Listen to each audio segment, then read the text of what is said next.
जय श्री कृष्णा दोस्तों। आज हम लोग देखेंगे भागवत गीता के अध्याय 1 श्लोक 15 को।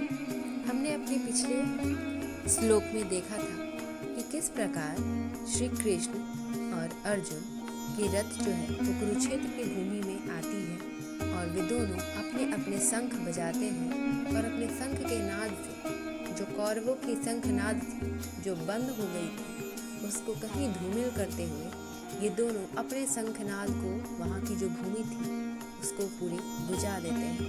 पूरे नीचे से धरती से लेके आसमान तक ये जो इन दोनों के शंख की ध्वनि थी ये गूंज उठती है और कहती है कि आओ कौरव, हम भी तैयार हैं।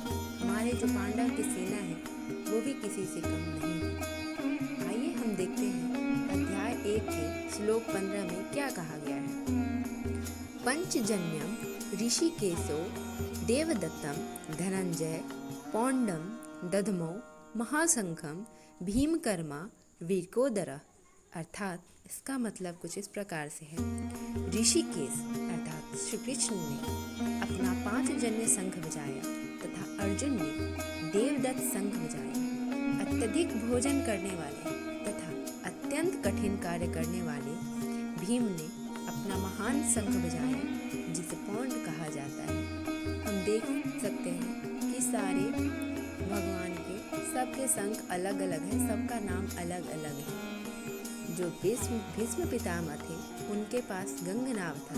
जैसे ही वो गंगनाव बजाकर कौरवों की तरफ से युद्ध का संकेत करते हैं, बदले में श्री कृष्ण, अर्जुन और भीम ये तीनों भी अपने अपने शंख को उठाते हैं और बजाते हैं और जिससे क्या होता है कि भीष्म का जो शंख था उनका आवाज़ दब जाता है और इन तीनों की आवाज़ जो है वो धरती से लेकर आकाश तक चारों दिशाओं में बस पांडवों की ही आवाज़ गूंज रही थी। इसका कुछ सार इस प्रकार से है। इस श्लोक में श्री कृष्ण को ऋषिकेश कहा गया है जिसका अर्थ है मन और इंद्रियों का स्वामी।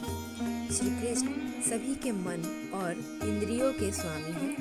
अपनी अद्भुत लीलाओं के दौरान उन्होंने अपने मन और इंद्रियों पर पूर्ण नियंत्रण प्रदर्शित किया है। गीता का हर एक श्लोक हमें कुछ न कुछ जरूर सिखाता है, या तो हमें हमारे हर सवाल का उत्तर हमारे गीता में है। तो इसे पढ़ना चाहिए, इसे समझना चाहिए। किस प्रकार जब हमारा सही समय ना चल रहा हो, बुरा समय चल रहा हो या फिर ऐसी कुछ परिस्थिति आती है कि हमारी इंद्रियां भी काम नहीं करती है, उस समय हम अपनी इंद्रियों को किस तरह अपने वश में करें और तब जो सही का डिसीजन है उसको लें, वही कुछ इस श्लोक में दिखाया गया है। भगवान श्री कृष्ण जो सबके चहेते हैं, जो गोपियों के प्यारे हैं, हमारे दुलारे हैं, उनको हम कई नाम से जानते हैं। यह कभी उन्हें ऋषिकेश कहा जाता है, कभी माखन चोर, कभी कृष्ण, कभी लल्ला, कभी यहाँ पे उनके 108 नाम दिए गए हैं। वो कुछ इस प्रकार से हैं, आप देख सकते हैं। अचिला, गोविंदा, मोहन, सत्यवचन, अच्युत, गोपाल, मयूर, सर्वेश्वर, अद्भुत, गोपाल प्रिया, आदिदेव, द्वारकाधीश, मुरली मनोहर, सत्यवत, संत, आदित्य, ज्ञानेश्वर, मुरलीधर, श्रेष्ठ, अजन्मा, हरि, मुरली मनोहर, श्रीकांत, अजया, हिरण्य गर्भ, नंद गोपाल, श्याम, अमृत, ऋषिकेश, नारायण, श्याम सुंदर, अक्षरा, जगतगुरु, निरंजन, सुदर्शन, अनादि, जगदीशा, निर्गुण, सुमेध, आनंद सागर, जगन्नाथ, पदहस्ता, सुरेशम, अनंता, जनार्दना, पद्मनाभ, स्वर्गपति, अनंत जीत, जयंत, पर ब्रह्मन, उपेंद्र, अनया, ज्योतिरादित्य, परमात्मा, त्रिविक्रमा, अनिरुद्ध, कमल नयन, परम पुरुष, वैकुंठनाथ, अपराजित, कमलनाथ, पार्थ सारथी, वर्धमान, अभ्युक्ता, काम शांतक, प्रजापति, वासुदेव, बाल गोपाल, कंजलोचन, पुण्य, विष्णु, बलि, केशव, पुरुषोत्तम,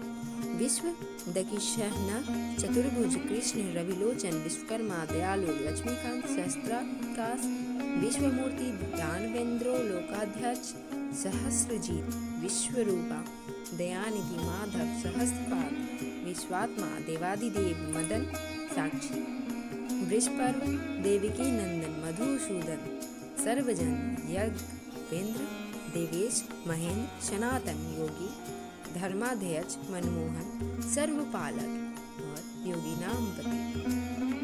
इस भगवान श्री कृष्ण के 108 नाम बस एक बार आप जप कर देखिए, जो आपके मन की व्यथा होगी, जो आपकी उलझन होगी, वो सब समाप्त हो जाएगी।